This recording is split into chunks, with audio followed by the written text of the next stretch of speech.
Araw mga kaistorya, kumusta kayo dyan? Welcome sa Mag-Story Tainbo Vlogs. Kung ikaw ay bago pa lang sa aking YouTube channel, please don't forget to subscribe. At kung ikaw naman po ay nanonood sa aking Facebook account or TikTok account, please don't forget to follow. And please help me grow my subscribers by sharing this to your friends, doing your likes and comments, mga kaistorya.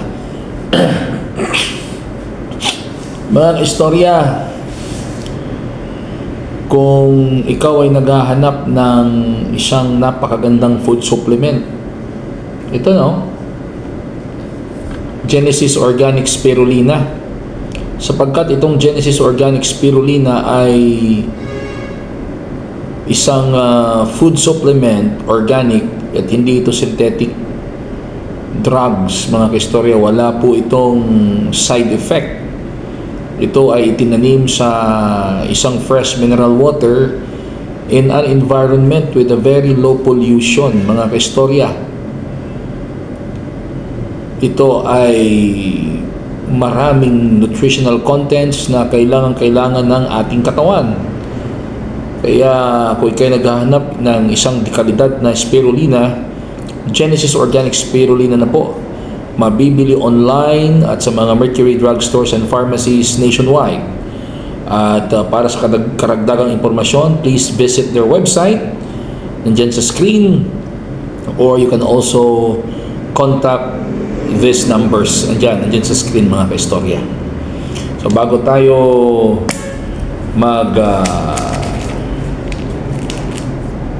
simula sa ating balitaktakan, mga kaistorya, ay uminom muna tayo ng Genesis Organic Spirulina.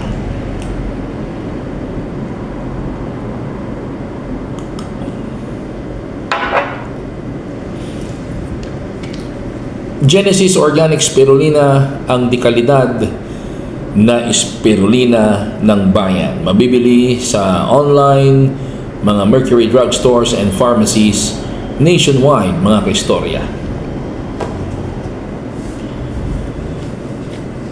Nasyak ang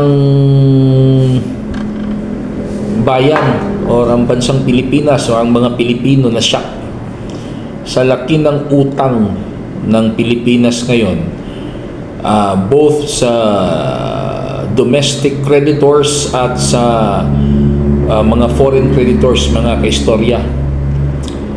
According dito sa ABS-CBN News Online, mga kaistorya, ang Pilipinas ay may total outstanding debt na 16.31 trillion. Ang utang ng Pilipinas, 16.31 trillion, mga kaistorya, as of the end of January 2025. Yan ang sinabi ng Bureau of Treasury sa nasabing news website, mga kaistorya.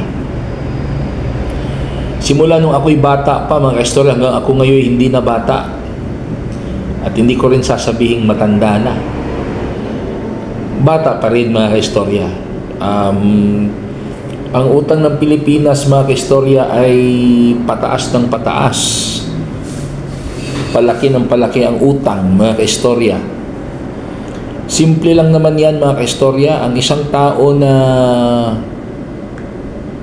mahirap, mas malaki ang utang kaysa kanyang kinikita.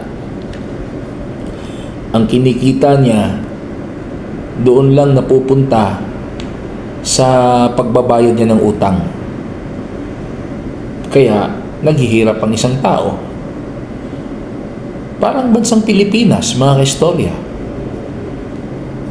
Palaki ng palaki ang utang, tapos hindi naman ganoon ka bilis ang paglago ng ating ekonomiya. Ay anong gagawin natin? Kung napapansin ninyo, if you are very observant, yung pera na ginagamit natin sa ating national budget, yung General Appropriations Act, Ang ibang pera nun ay inutang natin para magamit natin sa ating national budget kasi kulang. Kung ang magiging source natin ay ang kita lamang natin para gagamitin nating budget for next year, kukulangin. Yun ang sabi nila. Kaya kailangan mangutang. Sa susunod, utang na naman. Hanggang sa ang Pilipinas, mga kaistorya, ay hindi na makaahon-ahon sa utang. Mga kaistorya, hindi naman ako ekonomista, hindi rin ako matalino. Pero ito idadaan ko na lang sa tanong, hindi ba pwedeng gumastos ang bansa natin base na lang din sa kita natin, mga kaistorya? Kung magkano ang income ng ating bansa, yun lang din ang gagamitin natin, mga kaistorya, para hindi na tayo mangutang. At kung pwede nga, lesser pa ganito, halimbawa, kung kumita ang Pilipinas ng ipalagay na lang natin $14 trillion sa 2024, hindi ba pwedeng ang magiging budget natin sa 2025 ay $14 trillion din or lower than that? Like for example, gagawin na lang natin kung kumita ang Pilipinas ng $14 trillion sa 2024, mag-budget tayo ng $12 trillion for 2025. Let us just maximize what we have. Tapos, let's be more wiser, or let's be more wise on budget utilization. Kayong mga nasa gobyerno, pag-aralan nyo ng mabuti ang ilalagay nyo sa budget. Sa tingin ko, marami dyan, pwede namang wag na lang muna, di ba? Marami namang sa tingin ko maraming nakalagay dyan sa general appropriations na yung sa budget, national budget natin, na pwedeng ipagpaliban na muna. Hindi muna natin paglalaanan ng budget. Ang importante naman dyan sa budget, mga kaistorya, una yung mga sweldo. Yung mga sweldo ng mga government employees, dapat hindi mawala yun. Mga benefits. Tapos, yung health, hindi pwedeng wala sa budget yun. Education, okay, agriculture, defense. Paano tayo makatipid, mga kaistorya? Paano tayo makatipid? Ganito lang, mga kaistorya.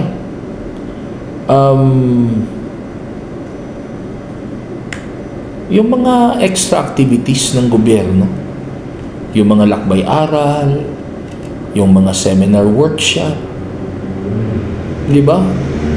Wag na muna yun, yung mga biyahe-biyahe ng mga government employees. Wag na muna yung biyahe-biyahe.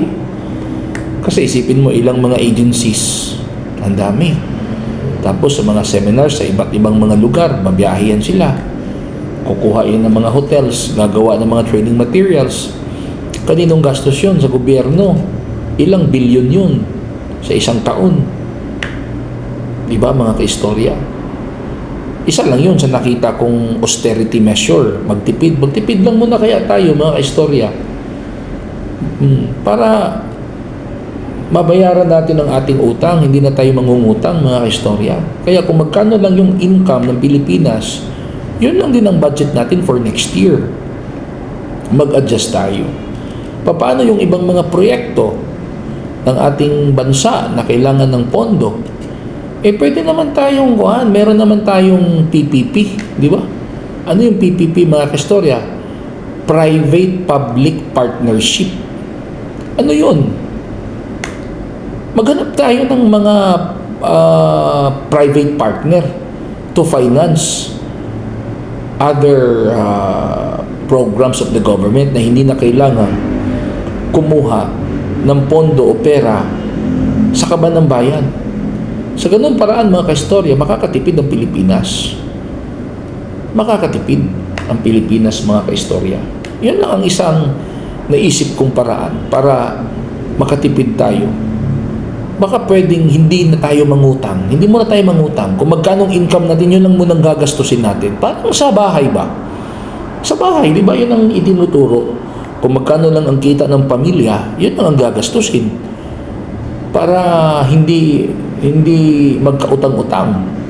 Kasi doon lang naman tayo magkakaproblema if we overspend based on what we earn, di ba? If we overspend based on what we earn, talaga magkakaproblema tayo, magkakautang-utang tayo, mga kaistorya.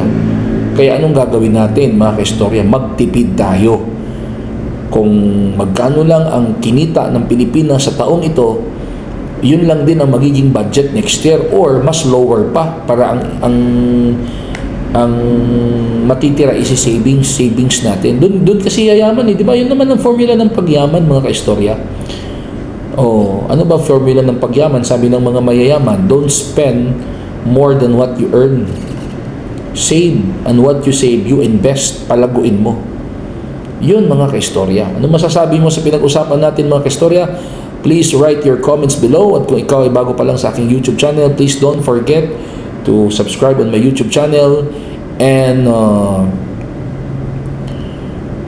follow on my TikTok account and FB page. Maraming salamat po at magandang araw po sa inyong lahat, mga kaistorya.